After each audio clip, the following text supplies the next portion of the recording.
Imagine this. I'm spending the holidays with my boyfriend's family for the first time. Hi, Mom. This is for you. Look, it's a skirt top. Fast and easy. Here we go. He has a lot of family members, too many to remember. And his sister is also bringing someone. I want you to meet Logan. My ex. Will you? No, Logan. I will not marry you. It's so great to meet you. Yeah.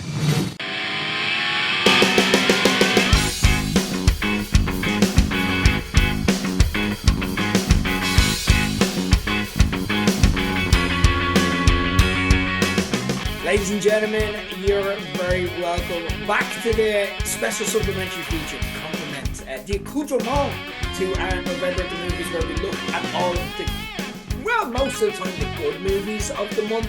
And then what we do at the end of it all, myself and, of course, Tom Pott of the Pop Quick Pod, who joins me once again here on page 180, is we take one movie that's out in that month, usually a streamer, and we save you the hassle of needing to try and figure out if it's good or not yourselves. Because now look, we don't know when we watch these movies if they're going to be great or not, but we're fairly good. We're movie buffs, and we're fairly good at spotting what the movies not worth watching are. And we watch it so you don't have to. We recap everything, so there will be spoilers here, but don't worry, because you won't care. And we hope that our discussion around it will be more entertaining than watching the movie while telling you everything you need to know to watch the movie. We started this feature earlier in the year with Tom forcing me to watch Irish Wish, which is a Lindsay Lohan Netflix rom-com. And we finished the year with me throwing it right back at him for a Christmas twist.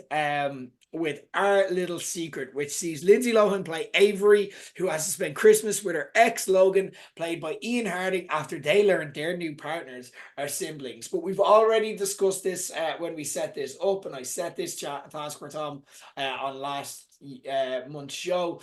There's no incest there. Whatever way you do the maths, there's no incest. It is depressingly Ireland's #1 film on Netflix today as we record. Baffling. There's so much good content on Netflix, and that's what you chose to watch. Okay, fair enough. But for those of you who didn't watch it, we are going to talk with spoilers. And for those of you that did, hang around anyway. We'll make some fun of it. Or maybe we won't. Tom, very welcome for joining. Thanks for taking on this assignment. I guess the question I have for you is, we're not going to necessarily review the movie, but did you enjoy the movie? Because I've also watched the movie. I'm going to start watching. We're watching together out of solidarity, but you've got to recap it. No, I didn't enjoy the movie. Why did I enjoy the movie? I mean, what sort of silly question is that? I mean, like you said, we don't try to judge these movies, but and you're not meant to judge books by its covers, but sometimes you see a book and you're just like, yeah, that's clearly better use of toilet paper, and this is one of those times. We have the patron saint of page 180, I guess, at this point, Lindsay Lohan, because I think we're just going to review every Netflix Lindsay Lohan movie. It feels like it's just Lindsay Lohan and J-Lo. They're both in there. Yeah. I forgot they're 2 and 2. Who's going to win? Oh. Yeah. Win in inverted commas or whatever. But this is it wasn't good, and there was a part of me that I was like, but what if it's good? But you know what, it might just be nice. What if it puts me in a Christmas mood? What if Lindsay still got it? I'm like, no, none of us, no. She does not. No. They had Carla from Scrubs. They did, and I actually noted her as such. So I like Judy Reyes. There's good people in this. There is some good people in this. There are people. But it's just, I don't know. None of it came together really. No, it takes a lot of talent to mess up with to make a bad film with this many people. Again, you have the right people. You have the right people to make a fun, inoffensive rom-com in the room, but it's directed by Stephen Herrick, who is the director of Bill and Ted's Excellent Adventure, Critters. What? Yeah. I actually saw his name in blue, and I was like, "Oh, I better look up he directed." What the hell? Yeah. Oh, poor man. So it's a look. Sometimes you get these directors who are like, "I'm just gonna take the money from Netflix," and that's what they do, and they did. To be fair, yeah. I think that's what's And going then, on yeah, here. Jesus, take the money and run, never look back, because they might come looking for a refund. Like, because So Jesus, but then again, #1 in Ireland, so I guess I don't know what I'm talking about. look, it's working. The writer, Hayley de Dominiquez, it's her first ever writing credit, and shows it's probably the first time Yeah, she's ever written anything. yeah, Like yeah. Aside from a shopping list, yeah. she learned her alphabets the day before, and then they spat this out, and we had to Oh, watch the result of it. No, she's not. She's not that bad. But like, yeah, Tom. Yeah, let's talk to people who haven't seen this, which we both cannot. We can never say we're not one of them now anymore. no. No, gosh. Talk So to yeah, I'll set the scene as the movie does. We start with kind of honestly kind of a cutesy animation that shows what happened between these two people. There's these two people, Avery and Logan, and they were kind of these childhood friends, and they stuck together through thick and thin, even when Avery, played by Lindsay Lohan's mother, died, and eventually fell in love with each other. And it's like, oh, that's nice, and the animation is nice. And then I was like, man, I'd love if this was just animated. It's not though. It goes into unsettling reality as we flash back to 2014 when Lindsay Lohan's Avery is about to leave for a new job in London and start a long distance relationship with her boyfriend and love of her life, Logan. And I should just say now, prepare to be confused for the whole review whether I'm saying Logan or Lohan. So, just figure it out. Whatever's more entertaining in your head, whatever sounds better, go for it. So it's really weird. Like we're meant to be falling for this like couple, but immediately he's just like drunk and kind of shitty. And obviously he's going through some shit that she's moving away, and he awkwardly proposes to keep her, and then she rejects him, and he's kind of like, "Oh, I didn't want to marry you anyway," kind of in a really weak defense kind of job. And then like she's meant to be like nearly 30 at this point, but regardless, she runs up to her room to start crying. As 30-year-old women do, I suppose, and 30-year-old men just like, "Oh, I'm going up to my room." And you're like, you're nearly 30. That's not a very that's not a handle it. And then like he goes outside and they do the most obvious setup shot ever where there's like a cardboard snowman, and you're like, he's going to punch the head off that snowman, isn't he? He's going to punch, and he does. Yeah. No awards for cinematography here. And all that happens. It weirdly kind of ends on a cliffhanger in the flashback where like he doesn't have the keys for the car, and he just screams at the sky, "Car keys!" But like I'm assuming he had to go back in there and get the car keys from her, and I was like, man, that would have been keys and then that would have been an entertaining scene, maybe, or no, it's just the end of that. And then we cut to like, oh my god, do you know when you watch a film and you're like, I can't believe I'm about to spend this much time discussing such a minute part of the film. Yeah, this is what happened next. Okay, I've got this. Might be the longest paragraph I've got written on everything. Okay, now. We get a montage. Now, I love a montage. Who doesn't love a good old-fashioned montage? Now, we have a montage that's going to take us from 2014 to 2024, right? Now, that's a lot. A lot has happened to the world in those 10 years, to put it mildly. And I've no beef with Netflix. They make a lot of great stuff. But at a certain point, Netflix, we're already subscribed. You don't have to keep plugging your stuff to us, because we get not one, not two, but 3 plugs for Netflix shows in this 10-year period. They're like, oh, and Stranger Things debuted, which only made me go like, man, Stranger Things, where the fuck has that been? And then it's like, Bridgerton is the most watched show, and oh, the Squid Games is blah, blah. And you're like, we're already on Netflix. What do you want from us? We've watched all these shows. Do you know the worst part though, right? That's like Netflix didn't write this movie. That's the creators of the movie licking their arses. Yeah, you know what I mean? Much. It's you fucking like, why do we have to sit through you like begging for a job here? Like that's what's happening here. Like it is literally like your one Hayley. It's like, it's my first writing job. Yeah. And like it's like Netflix is just the best. And it's like you don't have to. Yeah, it's like, and Netflix CEO voted sexiest man alive. It's like, like it's weird because like this is meant to be like, oh, the monumental moments of human history or whatever. Yeah. And the weirdest thing about this is they kind of, because it's meant to be kind of important stuff, they have to really awkwardly sidestep the shit show that has been the last decade. They're like, forget about the horrible elections in America and Trump and all this stuff. Forget about, COVID and all that stuff, because they're like trying to keep it light. But then, meanwhile, they're also sucking the balls of Elon Musk, where it's like, and it's like this Cybertruck, and I don't know where they meant to be like taking it as a joke.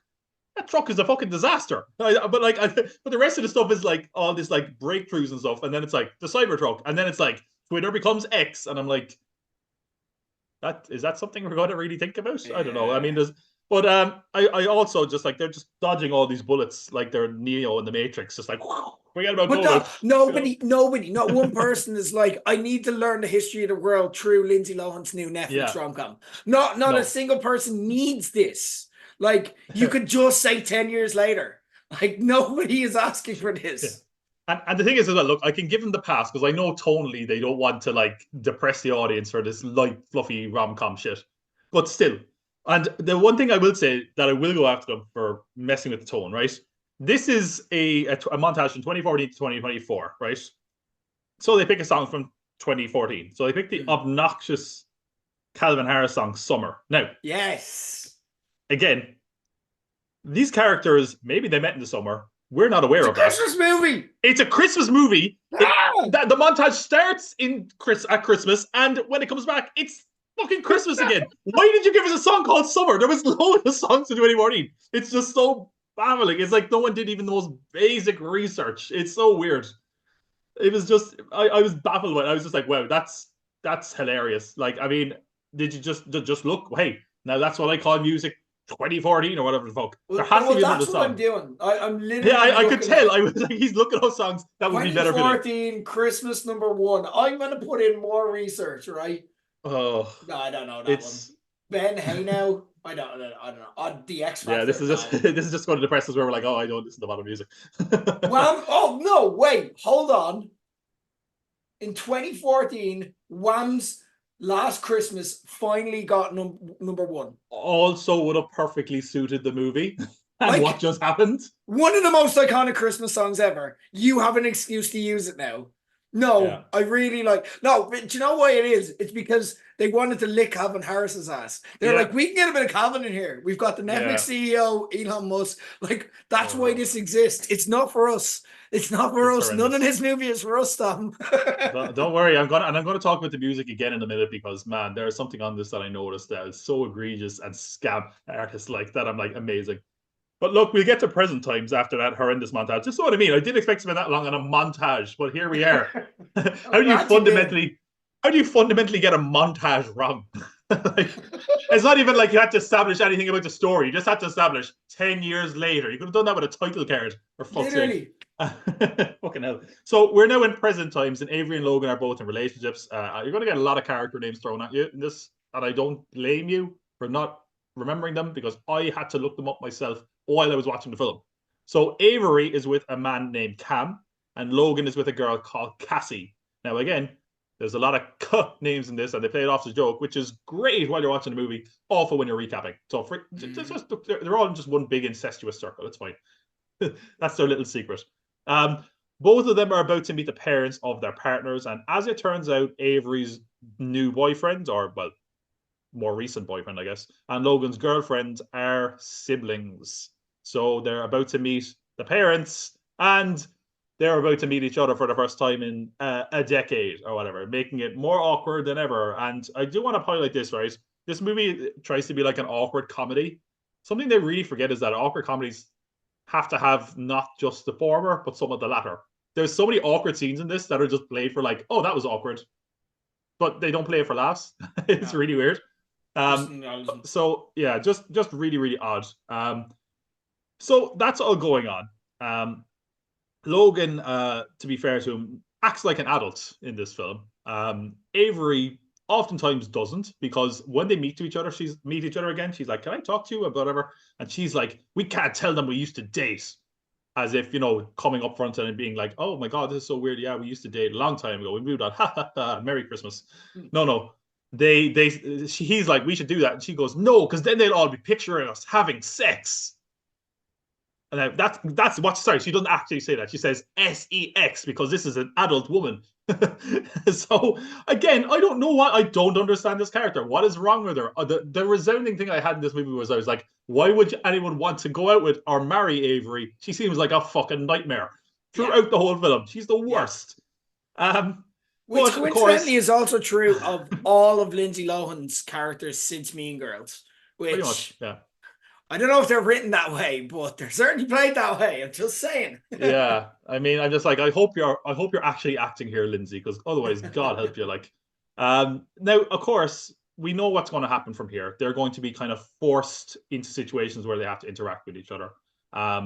And essentially, the immediate family, so not Avery and Logan, are going to do a family portrait, as they traditionally do. And they're sent off to get a Christmas tree together. And you're like, oh, this sounds like it could be an interesting comedic scene. No. In fact, the fact that they're getting a tree or even anywhere aside from the house is totally irrelevant. There's nothing happens in this scene except that they basically set up like, hey, quid pro quo, I will help you get in with the mother because Logan is in with the mother and Avery isn't. And you have to help me with a proposal that I have to work on for an architectural project because you're good at that stuff. And that's basically the whole dynamic in the film. I will say the dynamic in the film is also really, really boring. Like they should either be like overly hostile to each other or kind of in love and kind of still fawning over each other, because either one of those is interesting dynamic. A mixture of both is excellent. I'm not going to say Anyone But You is a classic, but the hateful dynamic they played, something like that was great and really fun and entertaining. They got it right. They nailed it. Just here, a chemistry dynamic. Here, these people are they're just bored of each other. They're just standing around the whole time until something happens where they're like, oh, are we better than we used to be? I will say, I do want to mention one person I thought did an excellent job in their role, Kristen Chenoweth, which is weird. We just talked about Wicked in the November one. She was like the original Glinda on Broadway. She is the matriarch of the family, called Erica. Excellently cast, plays the role really well. The only thing is that like they have jokes that could have worked for her, but they kind of ruin it. There's like the family portrait joke, right? Is that basically every family portrait, everyone's kind of painted like King Thompson's shadow, and she's like lit up, which again would be a pretty funny joke. But the moment they properly reveal it, they already showed it really prevalently in the background to the point that you know what the joke is. Like there's a moment where Lindsay Lohan is walking to the bathroom and you can see that all the family portraits where she's clearly illuminated, and then they play it up like, oh my God, and Lindsay Lohan is laughing and it's a joke. But you already told us the joke. It's like telling a joke really badly and then just saying the punchline again and expecting people to laugh. Like, no, that's not how this works. You had a good joke you could have used and it didn't. To get to the other side. Yeah. I repeat, to get to the other side. Yeah, it's really embarrassing. Like, and again, they try to set up some interesting comedic premises. So they're at the house. And the one thing that kind of got a laugh out of me, just because I guess sometimes I'm a sucker for like animal actors. Erica has like this little, like the little kind of shitty dog, that kind of dog that like rich people have in every movie. And at one moment she's convinced that the dog is like a spy for her. So the dog is just sitting there and she just goes like, "Are you following me?" or something like that. And then she walks and the dog actually has following her, and they play this really tense music. That kind of got a laugh out of me. The problem was like, they never like go back to that well. Like it would have been funny if it was genuinely like, oh my God, is the dog spying on her? That would have been fun, but no, never really happens again.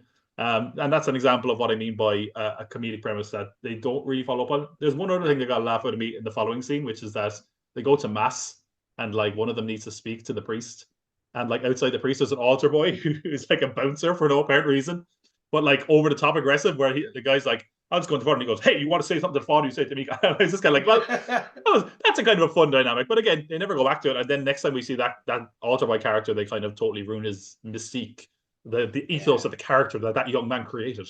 In that one brief scene. But again, an example of where they set up a good funny premise is that they are going to the church and Avery has to make a speech, but she accidentally ate gummies that were laced with THC. So now she's tripping balls. She's high as fuck, right? You're like, great comedic premise,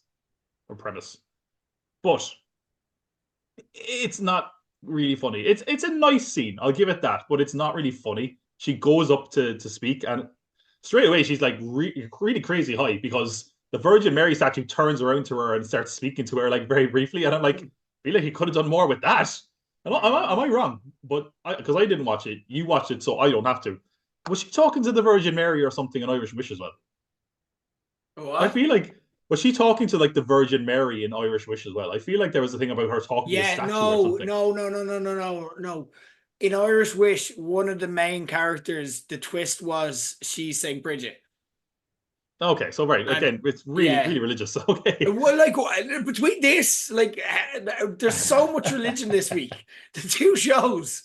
it's Like, Holy November and Holy December. why? Oh, Like, I don't know. But again, I don't know why there's a really weird undercurrent of religion in these Lindsay Lohan movies. I guess that's kind of a holdover from like the Hallmark kind of pure, like, oh, good old fashioned Christian Christmas kind of thing. But it's yeah. weird. But one thing, she starts giving her speech, and again, she's pretty high. So she starts first riffing on Star Wars. She's like, a long time ago in a galaxy far away, and you're like, oh, this could be funny. And then she starts like singing, like speaking the lyrics to "Celebration" by Kool and the Gang, which again, pretty good premise, pretty kind of funny. And then the choir basically save her ass because they start going celebrate, and the whole thing joins in. It's a decent scene. I was like, it wasn't as funny as it could have been, but it worked. And basically, that gets her hash out of the fire. Like the priest is like, "Good job, Avery. We should see more of you in church." They're never seen in church again, so don't worry about it. So because of all this, Avery ends up having a case of the munchies, and late at night, her and Logan are sitting down. Again, a scene where you probably could have established a romantic tension that's still there between them. They don't really do that. She's just eating cookies because she's high. And yeah, she's like, eats a load of cookies. She eats like 12 cookies. But what I don't understand is she eats 12 cookies and then she just, for no real reason, seems to just pass out asleep on like a kitchen counter. Like, I was like, is there something in those cookies? No, they're just regular cookies. She just seems to be just out of it. I don't know what that was about. I just don't think that, like, I don't think the people who made this movie have done drugs before. And good for them. No. But don't write scripts about drugs. This is people who have seen movies that people have made that haven't taken drugs before. It's like it's like every kind of trope that we've seen of like people getting high, and it's never actually accurate. It's just what people imagine in movies. It's pretty. This is pretty dated at this point. One of my favorite quotes from one of my favorite movies was the 40-Year-Old Virgin. Bag of sand. And it's like, that was the bag of sand moment of that's what you think drugs are like. I'm like, that's what you think happens. Like, that's not. Yeah. And again, that's fine. No judgment for not taking drugs. I'm not like, you'd swear I was mad for the bag. Like, I'm not like, but I'm not right in Train Spotting either. Like, I mean, this movie might be, I don't know, taking drugs might really improve this movie. I don't know. It might be recommended. We'll have to see.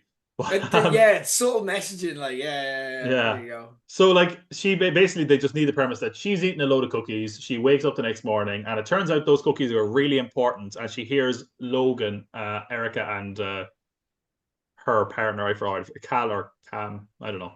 This is the problem where you don't name all your characters like they're Kardashians, like, like.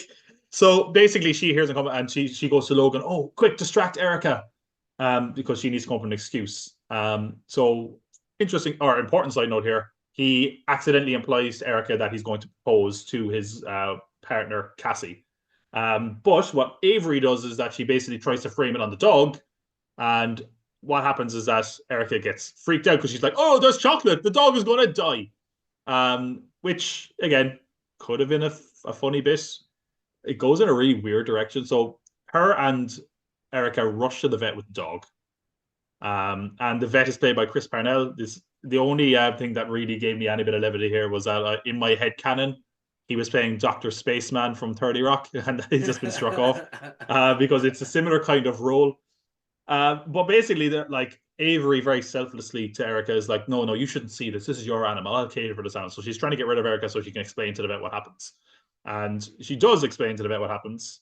And again, this is something where it's like, sometimes when you deliberately manufacture a scene or a joke, they remove all logic to get there. Like, the person is now removed from the room.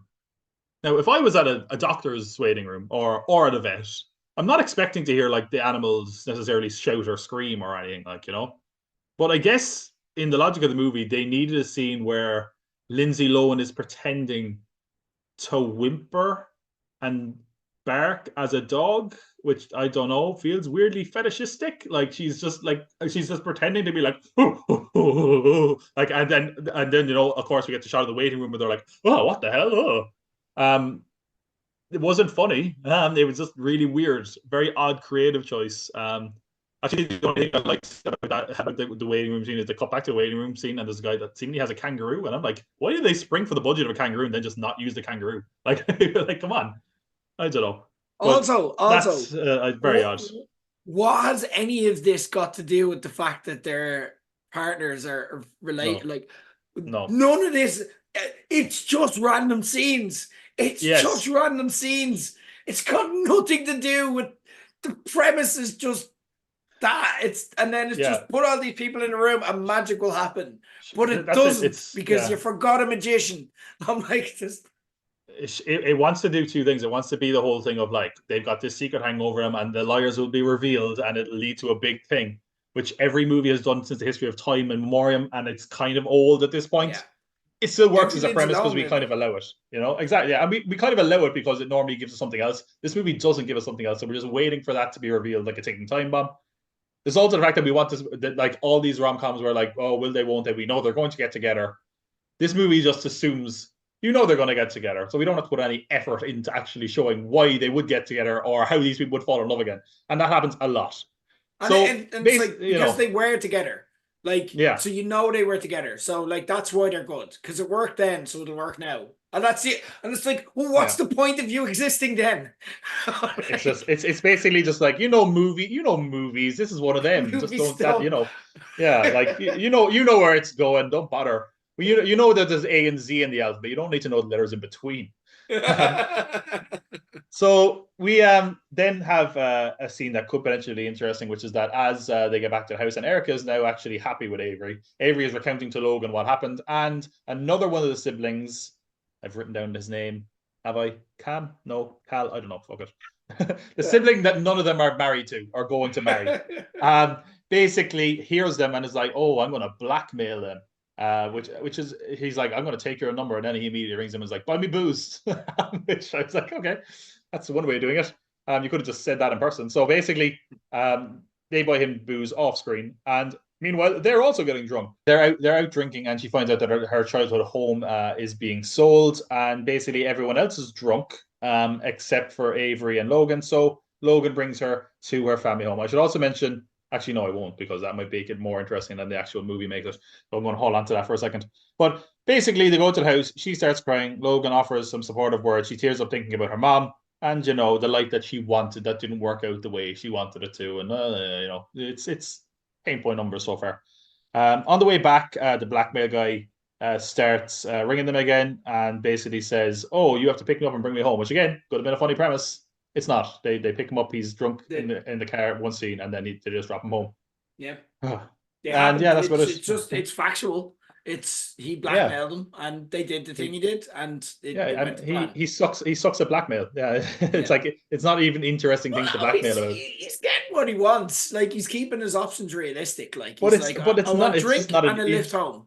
I'm like, that's doable. It's like, that's very small potatoes, man. Like, you dream big, dream big, aim for the stairs in your blackmailing career. That's what I've learned. He just can't get the middle ground. He's like $40 billion. It's like, that's too high. So like they both end up going home, and by the time they get home, their partners aren't home yet. So Logan and Avery are kind of left in the house alone. Again, is this going to be a romantic scene where it seems that they might still have feelings for each other? No. Avery goes to bed. And Avery goes to bed. Logan stays there and does work, and as he's doing it, Avery's partner Cam comes in late. Dun dun dun, and he's like, "Don't tell him I was out late." By the way, I left it out because the movie just kind of assumes, like, it shows very briefly that he's getting cozy with his ex. Ooh, scandal, Jerry. So it's implied that basically he is cheating on her. And that's about as exciting as it gets. Again, all the drama and interesting stuff happens off screen. How is it a secret that he's out late? He's not. But that's there. what I thought was weird. He's like, don't there. tell her. Like, don't tell her I wasn't here. There. She knows. Like, yeah. Because you're not here. And then it's like later on the film, then she's like, he's like, hey, he came in late, and she's like, yeah, I know, but he said, and it's like, no, he came in later than he said, or something like that, and I'm like, okay. It's like, oh, you were out an extra hour. It's like, okay, well, fine, fair enough. Whatever is healthy in your relationship, dude. Yeah, like really, Logan tries to be the good guy and tell her, and then in that scene, Avery just immediately becomes defensive. Like, why do you care? Why would anyone want anything to do with Avery? Is the resounding question. I'd like to quote one of my favorite side characters in Parks and Recreation, Jean Ralphio. She's the worst. She really is. Like, again, he's like, I'm going to really put myself out there, tell her with this, and she's just like, he was late, but he wasn't that late. Nah, don't stop telling me. I don't, like, again, a nightmare of a woman. As the movie is getting, no, it's not getting interesting. It tries to, like, it could get interesting here because the blackmail man is here. What's he going to ask me this time? Ooh, it could be anything. He says that he has no present for Secret Santa, so he wants one of their presents to give. So he has his mom Erica for Secret Santa. Turns out Logan has Avery. So they're basically like, oh, just give me the present you were going to give Avery, and I'll give it to my mom. Now, again, that could be an interesting dynamic, but from what I can tell, he just picked up the wrong present anyway. Because whatever happens, like, the mom ends up being gifted sexy lingerie by her son. Yeah. But again, that why did you bother even setting up the whole thing? It's like basically he just gave the wrong present. And again, by the way, this movie has never been any incest allegations, by the way. Like right off the bat, it's also a scene where it's like, that's just kind of weird. Okay, thanks, movie. Moving on. It's one of those things where it's like, it doesn't have to be weird, but it could be funny if it was weird. Yes. And then they do nothing. Like, it's just like no one can explain where the lingerie came from, and there's no payoff. It's like, I bought it for my partner, and it's like, that's and this is what I mean when I say awkward comedy can't just be awkward. It needs to have comedy. Like, you're like, there's something there. There's almost a joke there, and then the movie's like, moving on, we got close enough. I'm sure they'll fill in the blanks. No. We tried, there's a participation medal. That's why we exist, is to try to fill in the blanks, and we've got nothing. So the movie then decides to just go absolutely mad. Like, it just goes fucking crazy out of nowhere. Like, there's 20 minutes left in the movie at this point, and it just throws a wild twist at you. So I'm trying to explain. This is where you need like a family tree. So like, Avery's partner is Cal, whoever he is anyway. His ex is there. They're still good friends with the family. So his ex's mother is Judy Reyes, Carla from Scrubs. And also, I should say, his ex's father is in charge of the architectural firm that Logan is trying to get the project approved by. So yeah, it's all just tangling together. Again, it didn't have to be this complicated. So all of that is going on, and Logan kind of walks out, and he walks upstairs, and he walks in on Carla from Scrubs. I'm not going to bother learning another character name. Let's be honest, you don't even know who I'm talking about at this point. And Erica's husband having an affair. Like, just throws that at you, and you're like, whoa, that's a big dramatic twist. I barely even feel like I know these characters, but I think they're going out with someone else. It's an affair. Okay, thank you for very, very clearly spelling that out. No joke, by the way. There was no joke made around this. It was just, oh, you're having an affair. Okay. These random people are having an affair. Also, seems much more interesting than the actual plot in this movie that we're following. It is. But also, like, wait a minute. Like, what's funny about this? They're just like, no, don't tell anyone. And they're like, well, I don't know. And that's it. Like, it's not funny. It's not playing for laughs at all. No, like, it's literally, it's almost kind of like, it's almost like he's pleading with his eyes, like, no, this will ruin my marriage and this will ruin everything. It's like very serious. You're like, and it's weird. Like, yeah, literally now it's just like, to keep our secret. And he's like, okay, because like, the movie just wants more secrets because they're going to get to the scene where all the secrets finally come out, which it kind of does like 2 seconds later. Like, it's basically like, keep our secret, and then it's like, doesn't matter at all. So it's time for to put all the cards on the table. The blackmailer basically kind of runs out of ammunition. She's like, "What the hell? You gave me lingerie, blah blah blah." And Avery's like, "Well, I'll just tell your mom." And it's like, "Well, you could have just yeah." And then basically, she also said that earlier in the film, and your man had comeuppance for it, and now he doesn't because she got rid of the gummy jellies, which were his. I'm just losing steam here with all this shit. Like, Exhausting. but basically, the blackmailer reveals that Avery ate the cookies while high. The mother reveals that Logan is planning on proposing, but he actually isn't. The affair is revealed, which, let's be honest, that's the headline. No one's going to remember anything else, right? That's the headline. That's way more interesting and impactful than the actual twist that these two ate 12 cookies. What? Yeah. How could you do such a monstrous thing? Forget about the affair. If anything, it just totally diminishes the main plot line where everyone else is just turning around and going, but 4 episodes of Stranger Things have happened since that. Boring. Like in the closing minutes of the movie, it's like, never mind the whole thing that we're going to hide. But basically, I should also say, it's a reveal that they used to go out or whatever. Not yet. It's revealed in 2 seconds. I should also say, by the way, the guy that is married to Carla, not the one that's having an affair with Carla, is Tim Meadows. Yes, again, legend. Really good gifted character, which means this is a Mean Girls reunion. Don't get excited because that feels like in a lesser bygone era of DVD or straight to video movies. It would have been like Mean Girls reunion, and it would have been touted, and it's not something worth getting excited for. Certainly, neither Lindsay Lohan or Tim Meadows look very excited to be here. There's a lot of good actors in this, and this is not something any one of them will be recalling or drawing any attention to at any point in their lives again. Yeah. I think I don't know if I even wrote this down or where it's revealed, but essentially the obvious thing happens, right? Which really obvious is that eventually, the parents of Logan are going to come to meet the other parents, and again, there's lots of holes in the story to begin with. Like at one point, she's like, "I'm from this place," and they're like, "Oh, that's also where he's from." There's 500 people in this town. You don't know each other. It's like, okay, 500 people is still a decent chunk, younger people. But basically, Logan's parents come. And not Logan's parents, Logan's mother and grandmother, and they kind of imply that the grandmother is kind of losing her marbles a little bit.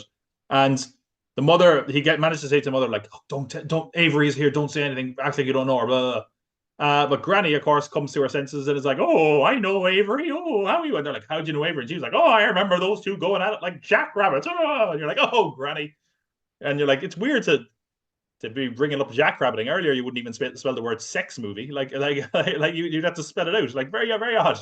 But also, how close was the granny to their sex life? Again, more interesting things happening that are referred to on screen that actually we don't get to see because we've got important montage. We have to cover the history of the world instead. Rather than actually, you have to be reminded about the Cybertruck and the 3 Netflix shows that are streaming now, and they're high broken all the records, look, as I said, that's revealed. Then every other lie is revealed, and based on that, Avery is thinking of leaving, and Cam, her partner, comes in, and basically she says, "Did anything happen with your ex?"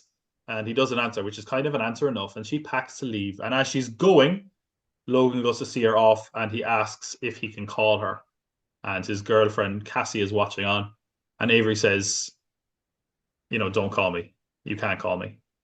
Now, if the movie ended there, I actually would have been like, wow, that's a remarkable restraint. What an actual kind of a sad ending. I would have loved that. Wouldn't have been a good Christmas movie. Wouldn't have totally classed the rest of the movie, but it would have been a good ending. No, it doesn't end there. Immediately, Logan's like, "We need to talk to Cassie." And then we don't get a montage this time, but we do get a bit of a time jump. Her dad calls her. Her dad is in the movie as well. It's the guy who's in the Mission Impossible movies. The guy, I think he's in the first Mission Impossible. He came back in the more recent one. Henry Cezerny or something like that. Which again, you don't really know to know anything. His whole character basically seems to be like, "I've got a mustache now. I'm wearing a Hawaiian shirt. Remember Magnum PI?" And which I did a quick bit of math, and I'm like, if you Magnum PI ended in 1988. I know they rebooted it, but this is very clearly a Tom Selleck reference. Anyone watching that or have seen Magnum PI has to be at least 34 now. Who is this movie built towards? The joke is just Magnum PI mustache, and you're like, oh, okay, cool, very, very topical film. Thanks for that. But the dad comes along and basically says, "Hey, would you like to make an offer on the child at home? And he gives her the key. And as it turns out, Logan spoke to him and explained how much he loves the house. So they continue working on that project over email. Avery kind of forces Erica to look at his proposal. How is that a resolution? Sorry, I'm sorry. Yeah. How is that a resolution? We continue working on the housing project over email. Why Yeah. we sat through a movie for that to be a resolution? Well, so like basically, they both essentially what happens is they both do each other favors. So now they're like, oh yeah, we're cool. And Avery is having a housewarming at her childhood home, which she now owns, and Logan shows up in a mirror of what happened at the start of the film and asks for a second chance. And he might be like, she might say something responsible or realistic, like, I'm willing to try again or something. No, she immediately says, I love you, and they kiss. And you're like, where the fuck did that come from? Yeah. A minute ago, you spoke to him in an email? What an email, Tom. Unfortunately, it must have been, didn't see that because they had to the sweet nothings of that email. Yeah. Like, Jesus, it just really was like, whoa, that escalated quickly. And again, this movie loves a bit of time jumping because it jumps again. A year later, they're still together, as are Tim Meadows and Erica now. They're now a couple for some reason. And basically, everything is cool. They're showing up. Lindsay Lohan gets handed cookies from Erica. And Logan comes out of the house being like, hey, what's those? And she's like, I can't tell you. It's our little secret. Name drop of the movie. Wah, wah, wah. And then basically she says, he's like, oh, I'm preparing for our wedding. And then there's a cartoon that shows they got married, and the movie ends with a very, very dull whimper of a fart like that. This film isn't very good. That's not really surprising. I do also want to say, by the way, if you were hoping to, like, you might be listening to the audio version of this, right? And you might say, hey, maybe something sometimes can be better if you're listening to it as opposed to watching it. And maybe this will be the case with this movie. The music in this, bring back Summer by Calvin Harris and play it throughout the whole movie, because it's really, really bad. Most of it is just this like annoyingly lazy attempt to get whimsy. It's real YouTube copyright library music. I know it well, but it's basically just kind of like like someone just like sitting their arse on a piano. It's like really bad. And the worst thing, it gets worse because when he shouted car keys, I was like, I don't know what the fuck he just said, so I'm going to put on subtitles. And I left them on. And I noticed something. In the scene where they go to the tree lot, a song plays. It's something like This Little Christmas Tree. It doesn't matter. It's a bad song. And it said, by Aliana Lohan. And I was like, Ali Lohan? This movie, as if this wasn't enough of a scam already that Lindsay Lohan is getting producer credit and making such a terrible movie and stealing a living off Netflix. She's also giving money to her sister for making songs on the soundtrack, and it's really bad.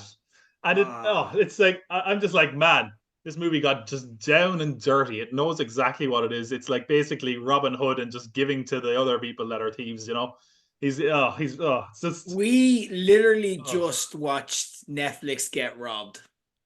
Yeah. And the worst part is the movie tried to lick their hole. So they're like essentially asked for a thank you after robbing them. Yeah. That's what happened. They kissed them on the arse where they stole their wallet. Like, it literally was. It's ridiculous. Yeah. No, like this movie isn't good. Like again, I don't think I've ever seen any Hallmark Christmas movies, but I gotta imagine they're better than this, or at least mercifully shorter. It doesn't look good. There's especially the flashback scenes have a really weird, like, shallow focus, and I guess they're trying to make it look like the actors, are 10 years younger. It doesn't really work. The soundtrack is annoying, as I mentioned. The plot is contrived and convoluted. It's not funny. There was maybe 2 scenes I mentioned that got a chuckle out of me. There's one scene, the church scene, which I thought was kind of cute, but it's not enough to redeem a movie that's just not good. There's good people in this movie, and they're not given good stuff to work with. It is the #1 movie in Ireland. I gotta imagine that's like the case around the world. Which, man, that doesn't that sound like a sort of a warning? This is happening in Ireland. It's happening everywhere. and that's the sort of threat we should deal with. She has a production deal with Netflix. Yeah. Just Stop, please, because I Yes. can't take any more of these kind of movies. This is really bad. Like Netflix do a lot of great stuff. They put a lot of money into some good stuff. Why are they putting money into this? Like Sometimes the people rob them. Sometimes yeah. people rob them quite regularly, actually. Yeah, and this is one of those cases. Tom, we've watched 6 movies so far. Okay, we started with Irish Dream. We've watched Our Little Secret there as well. The Lohan We back to started and back. ended with Lindsay Lohan's blockbuster We of shenanigans. course Yeah, our J-Lo movies, Atlas and This Is Me Now, and then we have our 2 sci-fi efforts in Rebel Moon Part 2 and Uglies. Let's rank them. Now I know we haven't seen, like, this is the first one we've watched together, but let's try rank them anyway. What of the 3 you've watched? Our Little Secret, Rebel Moon, and Atlas. What is the worst of those? oh, I can't believe it. It's very hard. It's weird to compare Rebel Moon Part 2 and this. Are like because they're so different. It's like chalk and cheese, but really bad cheese. Like equally bad cheese or really good chalk. Um, but I don't know. I think I can't believe I'm going to say this. I think Rebel Moon Part 2 was worse. I think that Okay. was the worst. Only because like it felt longer. It was kind of made me just want to gnaw my arms off. Whereas this was at least like if this was on the background and I didn't have to do a plot recap, I'd be like, okay, who cares? Okay. Our Little Secret or Atlas? If you had to rewatch one of them, what would you watch? Atlas. Okay, so Yeah. Atlas is sneaky going to be up there for you. Yeah. Okay. Not that's not a that's not a recommendation though. Just to be Ir- clear. Irish Dream of my movies would be the worst. Okay. Um, I've seen Rebel Moon Part 1. Irish Dream is significantly worse than that. Hmm. Okay. So would I say, would we be safe in saying that that should be bottom of our list then? I think so. But now it makes me really curious to watch Irish Dream. Uglies is, I quite enjoyed Uglies. The Okay. premise is ridiculous, but I think, like, would you say you quite enjoyed Atlas, like, in a weird way No, after I wouldn't trying go. it? I wouldn't go that far. Okay, No. I so would say Uglies Uglies might I'd be say our might be our best. number one. So This Is Me Now over Our Little Secret. I quite enjoyed watching This Is Me Now. It is hilarious in a, like, I'm ridiculous starting to think you way. got off lightly in the segment. You had 2 movies you kind of enjoyed. I had horror No, but I there. enjoy them in terms of, like, they're terrible, but like I enjoyed This Is Me Now because it's so bad that it Okay. starts to become enjoyable because it's like, what is happening? Why is Fat Joe a therapist? Um, okay, Forgot about so that. our list then of the 6. The worst movie we've seen this year, Irish Dream, then Rebel Moon Part 2, then Our Little Secret, then Atlas, then This Is Me Now, and the best bad movie we've seen in 2024 is Uglies. Tom, you actually did get the worst part of that because you just got the annoying, pointless ones. It seems like it, yeah. They weren't Jesus. like the worst movie ever, or they weren't actually sneakily enjoable It's just because they then got so bad. an aggressive waste of my time. well, Oh, well, we hope it hasn't been a waste of your guys' time listening. Follow Tom at the Pop Cup Pod. He covered everything he's going to be doing. He's hoping for over 50 videos this month. yeah. So check it out. Also, Christmas Movie World Cup. Check him out on socials as well, and make sure you vote on that. Tom, it's been much more of a pleasure to talk with you about this movie than it was to watch it. Looking forward to our That's not the top. compliment you think it is. It's a very low bar. We're gonna get it's gonna get better because next time we discuss it, we'll be talking our top 10 movies of the year. So we'll get to discuss some stuff we actually love. Always a pleasure. I've been Jared Leggett, and ladies and gentlemen, this has been Page 180, and we watched this movie so you didn't have to. You're fucking welcome.